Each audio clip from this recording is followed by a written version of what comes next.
محترم سامعین، السلام علیکم۔ سر کے بال مجھ سے روٹھ گئے۔ جن لوگوں کے بال بہت زیادہ گرتے ہوں ان کے لیے یہ نسخہ بہت لاجواب ہے۔ کلونجی کا تیل اور ادرک کا پانی ہم وزن لے کر روزانہ صبح و شام بالوں میں لگائیں، بال گرنا بند ہو جائیں گے اور نئے بال آنا شروع ہو جائیں گے۔ آپ کے بالوں میں خشکی یا جوئیں ہیں؟ جوؤں کے لیے چقندر کے پتے، ڈنٹھل اور ایک چقندر کاٹ کر پانی میں خوب جوش دیجیے اور اس سے بال دھوئیے۔ جوئیں آئندہ نہیں ہوں گی۔ 1 ماہ مسلسل بالوں میں یہی عمل دہرائیے۔ بالوں کی خشکی 1 چقندر پتوں سمیت پانی میں ابال کر سر پر خوب ملیے۔ آدھے گھنٹے بعد سر دھو لیجیے۔ ہفتہ میں 2 بار یہ عمل کریں، اس سے خشکی دور ہو جائے گی۔ کمر درد کا سستا ترین علاج مل گیا۔ دال ماش اچھی طرح صاف کر کے دھو لیں اور سکھا کر پیس لیں۔ نہار منہ یہ سفوف آدھا چائے کا چمچ ہمراہ پانی یا دودھ کھائیں، انشاءاللہ کمر درد ٹھیک ہو جائے گا۔ نہایت آزمودہ ہے۔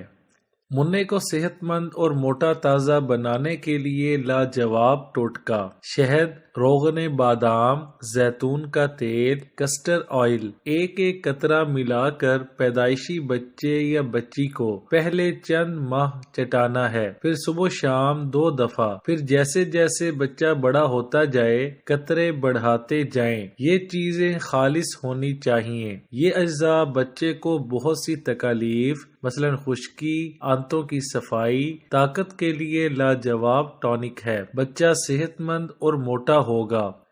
کیا آپ کے بھی ہاتھ کانپتے ہیں؟ بعض لوگوں کے ہاتھ بہت زیادہ کپ کپاہٹ کا شکار ہوتے ہیں۔ ایسے لوگ اگر اپنے کھانے میں نمک کی مقدار کم کر کے 1/4 کر دیں اور روزانہ صبح بعد نماز فجر ننگے پاؤں شبنم آلودہ گھاس پر ٹہلا کریں، انشاءاللہ ہاتھوں کی کپ کپاہٹ کچھ عرصہ میں دور ہو جائے گی۔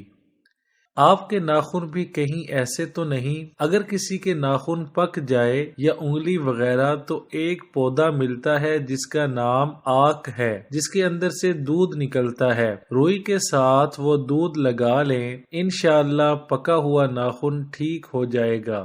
بلڈ پریشر کو نارمل رکھنے کے لیے قہوہ: میں کافی عرصہ سے بلڈ پریشر کا مریض تھا۔ پہل تو کسی نہ کسی طرح گزارا ہو جاتا، لیکن آخر کار میں گولیوں پر لگ گیا۔ پھر مجھے کسی نے ارجن نامی درخت کا بتایا کہ اس کی چھال کا قہوہ بنا کر پیو۔ اب الحمدللہ کافی آرام ہے۔ مکمل نسخہ: آدھ پاؤ چھال 1 پاؤ پانی میں ابالیں۔ جب آدھ پاؤ پانی رہ جائے تو مل چھان کر چینی حسب ذائقہ ملا کر دن میں 3 کپ استعمال کریں، مکمل افاقہ ہونے تک۔